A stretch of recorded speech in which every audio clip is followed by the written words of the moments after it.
whoever you perceive to be the least of men, if you don't do anything for them in their behalf to strengthen those weak links in the chain of humanity, okay, and to teach that, then you will face your maker, not me. You don't have to answer to me.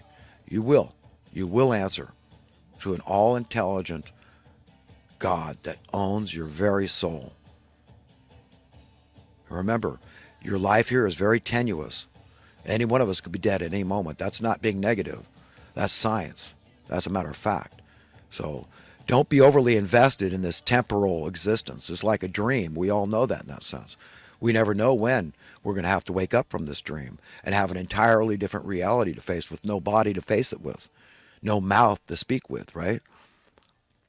Think about it. Serious. As fear of the Lord, like King Solomon. What is it? Was it King Solomon? I forget. Maybe it was Psalms, King David. But the fear of the Lord is the beginning of wisdom. Yeah, the reverence, deep and profound respect and reverence for what he says, and trying our damnedest, our sincerest best, our earnest best to be like him. Okay, to be like him in every way. He's trying to live vicariously through us. And we need to let him and live vicariously through him. Allow ourselves to be conduits. This is the highest gift we can ever get. This is the treasure. This is storing treasures in heaven. Winning friends for him. If you turn one person around in your life that was on their way to hell and you turn them to heaven, that's a huge reward. You're not going to be alone. Okay? You're going to be in a place with like-minded people. God is reasonable. God is logical. God is merciful. His mercy extends into the heavens. So there's a very good likelihood a guy like me is going to see a better realm, if you want to call it heaven, whatever. I'm satisfied with what Jesus promised, a renewed earth with an imperishable body. All the bad stuff in this world now, in this planet now, it's going to be gone. Natural disasters, the heat, the cold, the stinging insects, all of it gone. Money gone. Money masters of misery gone. Lack of freedom gone. Lack of prosperity gone. You understand? That's what's coming. So I'll be very satisfied just to have that state of affairs. Be very happy, and to be with like-minded people. So you can be reasonably sure that if you win even one soul for God, you've got treasures in heaven to look forward to.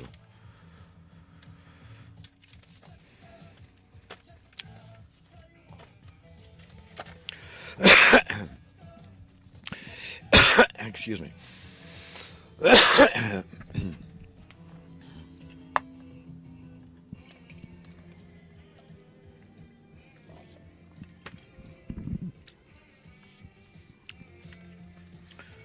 If humanity could successfully end desperate poverty, the establishment as we know it would come to a grinding halt.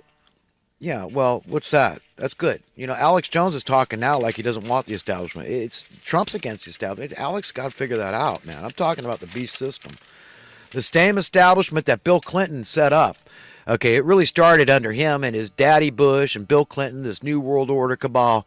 And then we got, baby Bush in there, and then Obama. It's been going the same trajectory. This establishment is firmly in the hands of satanic forces, man. This is a spiritual warfare. This is where Alex Jones and I agree. And I know he's a righteous dude. Ask Seek and Knock. You'll come to agreement, Alex, that, you know what? You've got to agree with a guy like me. You've got to abandon guys like this Mark Faber and all these ilk. Your rich dad, Robert Kiyosaki. Unless you guys are willing to talk about Section 8 housing, you talk about welfare and food stamps, welfare. We got to talk about that. You got to get some economists on the show to talk about the effect that would have if they yanked that $50 billion away. All the millions, if not tens of millions of people would be out on the street. Okay, you've got to talk about that fact. You've got to talk about that fact, okay? You can't ignore the truth. You can't just play stupid and rationalize crap in your head. Satan's working on you, man. And you've got a lot of influence. You're influencing a lot of people's minds. So you've got some big responsibility, far bigger than a little clown like me, sitting in the background in the shadows of behind his camera and all this. Okay, no, you have a big responsibility to humanity at large, to Americans at large, to speak the truth, the whole truth, and nothing but the truth, and to speak only American values and precepts and principles. And that means egalitarian, okay, anti-elitist values. You can't have a hint of elitist mentality. None. You cannot do it. You will go to hell, my friend. So I'm telling you, it's a warning coming from a friend. Believe me, a devout friend to the bitter end. I mean, if you're going to go to hell and you're descending there because of your faulty fruits, your faulty belief system, I'm there holding your hand. I'm trying to reach, but you know what? At some point, I've got to just abandon and say, no. I know when the Lord's will, when the Lord's prayer comes true, God's will is established on earth. I know that there is not going to exist any money, and we've got to work that direction. We've got to cultivate it in our heart, soul, our spirit, our minds, okay? In our reality, we've got to work that direction to get off the junk, man. Off the beast's ambrosia. Money. Okay? It was a hell of a lot more.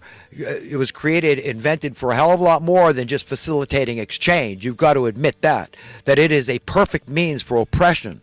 If people buy it, and they do, because everybody's a money lover. God knows the heart of men, and it's deceitfully wicked. Like your Bible says, man. You say you believe the Bible. You say you're a Christian. You believe in God. You accept Jesus. But do you understand the warnings? He said, I don't know you. That's what's going to happen to all these people. And especially you influencing millions of people out there with your beliefs, your fruits, your philosophies, your credos. And you get guys like Mark Faber on there and Robert Kiyosaki and all the, don't do it, man. Don't do it, man. It's a warning. I don't know what else to say. I mean, Jesus could return tomorrow. And you know what? I mean, I'm not going to be stuck holding the bag. I'm not there with my pants down. Even if they're down literally, they're not down in that respect. Okay, I know right from wrong, truth from fiction, lies and deceit from the truth, the whole truth, and nothing but the truth. I know logic from illogic. I know math. I know at least enough math to say 2 + 2 = 4. Always has, still does, always will. That's what I'm talking about. Okay? And this whole belief in this boom and this, crony capitalism will go along now and get over 2008. You're not going to talk about that anymore, about revisiting it and the effect that would have, or yanking that $50 billion a year. You're against welfare, but you don't want to talk about that $50 billion a year.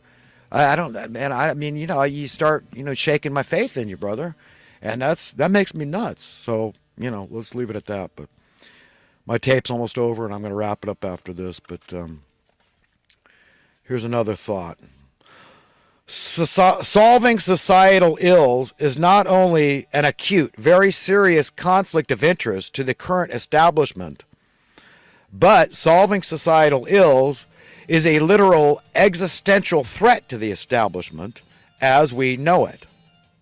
Now you understand why evil men fight and will continue to fight until the bitter end to maintain and expand societal ills. That's their security. That's it. That's the only way I can explain why they're so evil, why they won't let the captives be set free. Query: if I held a poll and asked people, is it economic progress to have your cost of living go up or to have your cost of living go down? What would the results of that poll look like? I bet you a lot of people would think about it, and then they would rationalize it. Well, this is a trick question here.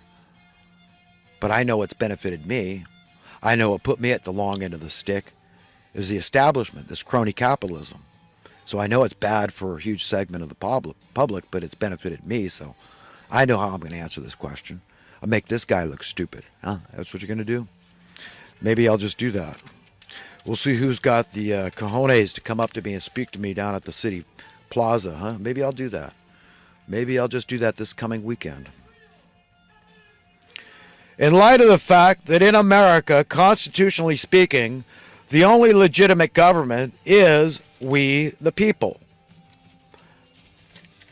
it then becomes glaringly obvious to even the passive observer of empirical evidence that we haven't had the government in control of America for a very long time. That's right. That's right. Yeah, it goes back to 1963, the assassination of JFK. People haven't been running this country. They think that it's Democrat, Republican. It isn't. It's money interests. It's all about special interest groups colluding. Don't give a crap what you are, Democrat, Republican, liberal, conservative. No. That bailout of '08, Okay, you understand? People didn't get